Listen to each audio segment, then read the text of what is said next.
He had the Golden State Warriors down before they were the Warriors. It's 2-1 with Game 4 in LeBron's house. In LeBron's house, you've got them 2-1. You could go up 3-1, and Iggy happened.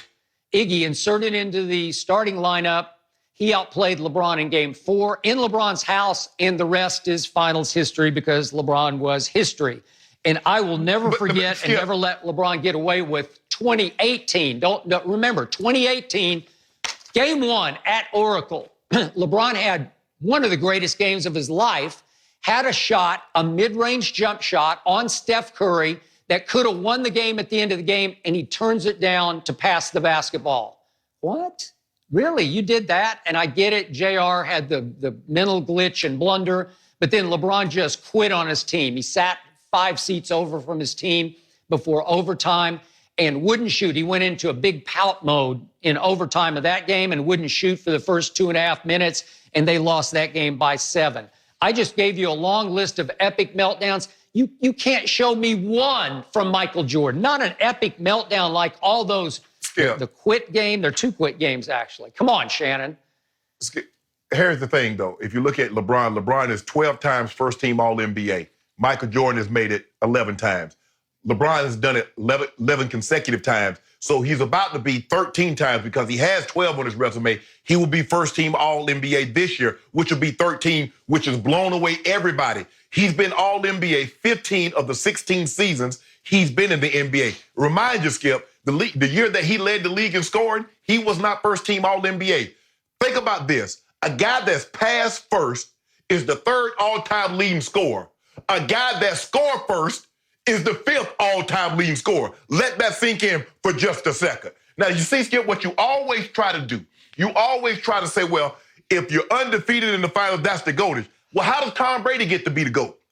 He's lost 3 times in the finals. And 2 of those times, and even 2 of the times that he won, he wasn't the MVP. Huh? Julian Edelman. Is Julian Edelman going to the Hall of Fame? No. Is Branch. Is he going to the Hall of Deion Branch? Is he going to the Hall of Fame? No. So 2 other guys won the Super Bowl MVP on his watch. Eli Manning, you have little to no respect for the Eli Manning. Now you understand the family, what the lineage is, and that's football royalty. He took down Tom Brady. Nick Foles lost his job to Gardner Minshew, the guy that has a mullet and a stash. Really, Skip? And you want to lecture me about LeBron. Skip, see, in other words, what you're telling me, it would have been better for LeBron to fail before the finals because we know Jordan had a lot of epic fails before the finals. You remember that double nickel, that 63-point game he had against the Celtics, Skip? That should have never happened. You know why? Because he missed the final shot in regulation, and he missed it again in overtime. But you don't mention that. Everybody talks about, oh, look at Michael, what he did. You talk about that, but why couldn't he beat the big 3 Celtics? You tell me GOAT players are supposed to topple great teams. Michael Jordan is the GOAT. He should be able to beat the big 3 Celtics. He was supposed to be able to take down. Why couldn't he get past the Pistons?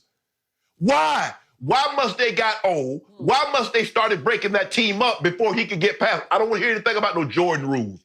Jordan shouldn't have rules. God doesn't have rules.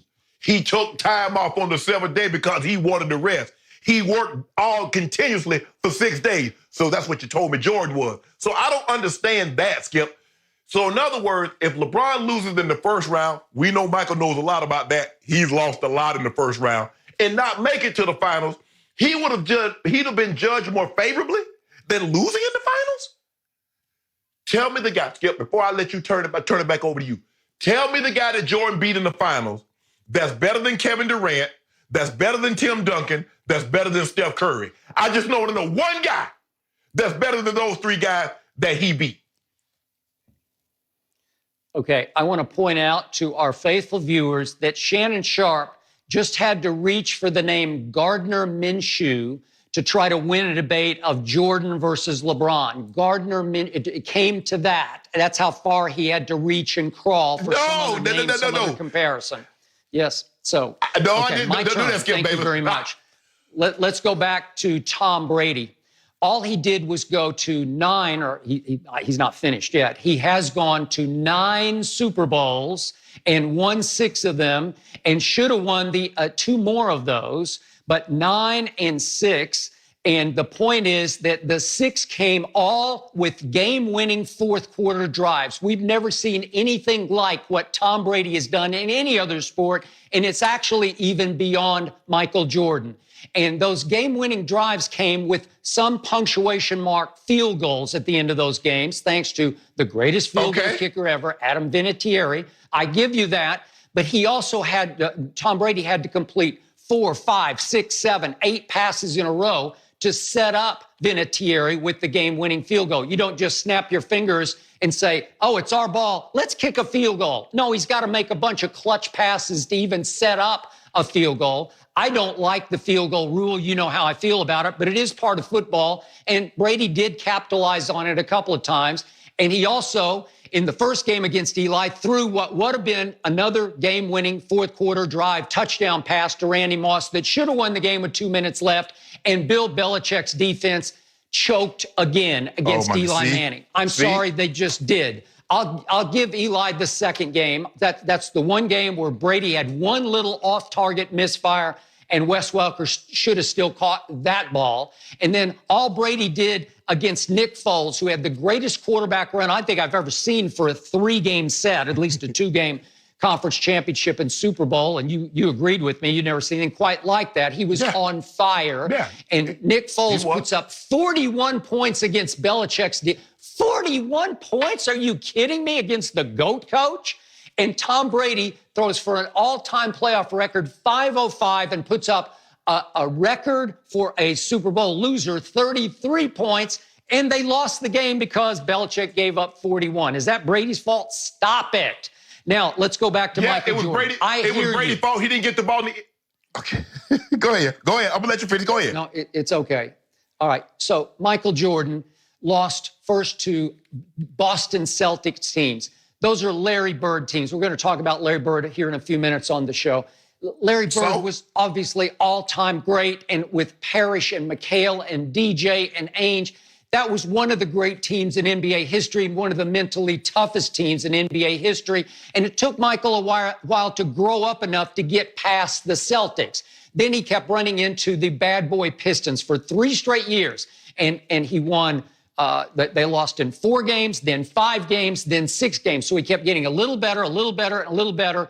And he was up against what were called the Jordan rules, because Sam Smith had to write a book about it called the Jordan rules, because that's the only way the Pistons stopped Michael Jordan. Their whole game plan was, we've got to beat him up and basically knock him out of this game for us to control him, or at least contain him.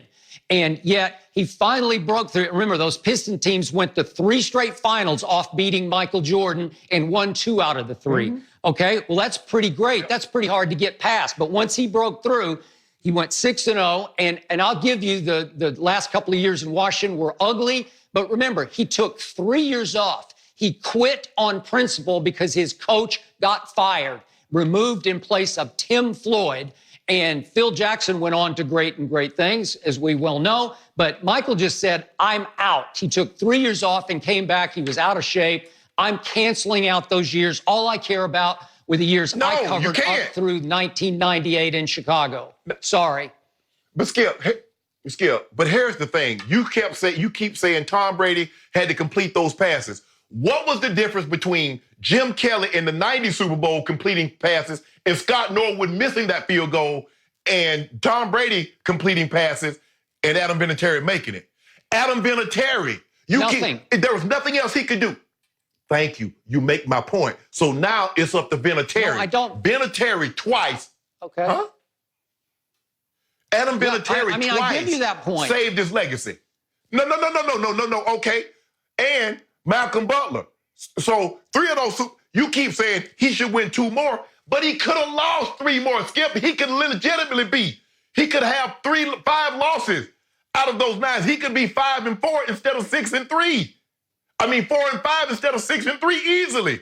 You make it seem like he just blew these teams away and there was no doubt in anybody's mind. Stop that. But I just want to know why you keep saying the Boston Celtics was an all-time great team. Were the 17? They were. You don't think they were? So, yeah, I do. But are you saying the Warriors with KD, Steph, Clay, and Draymond is not an all-time great team?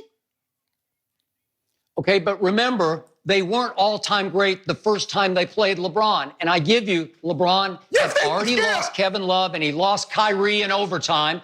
But then he had the greatest stretch of 3 games I've ever seen him play. He put the Cavaliers on his back, and even I'm sitting back in awe of what LeBron did in games 1, 2, and 3. He had a little help in game 2 from Delhi. The Delhi was open in game 2. But then as we got to game 4 in LeBron's house, they're up 2-1. You got to do that. If you're Michael Jeffrey Jordan, you got to take that game over and make it 3-1 because the Warriors didn't think they were that great. They didn't have KD yet. I'm sorry. That was another epic failure by LeBron James. Let me ask you a question, Skip. Let's name the finals that Michael Jordan would have won if he'd have lost Scottie Pippen. Remember, he couldn't get out of the first round without Scottie, let alone win a series. So I just want to know, name the series that he would have won without his second and third best players playing with him. Name the finals he would have won. Who knows? I don't know. He probably would have won all of them knowing him because, remember, in game 6 at Utah, go ahead. Hold up. How are you going to say he's going to win a finals when he can't even get out the first round without Scottie? But she's going to win the finals without Scottie. Really? Okay. After he broke through and started winning finals and he psychologically dominated the whole league, he owned the NBA.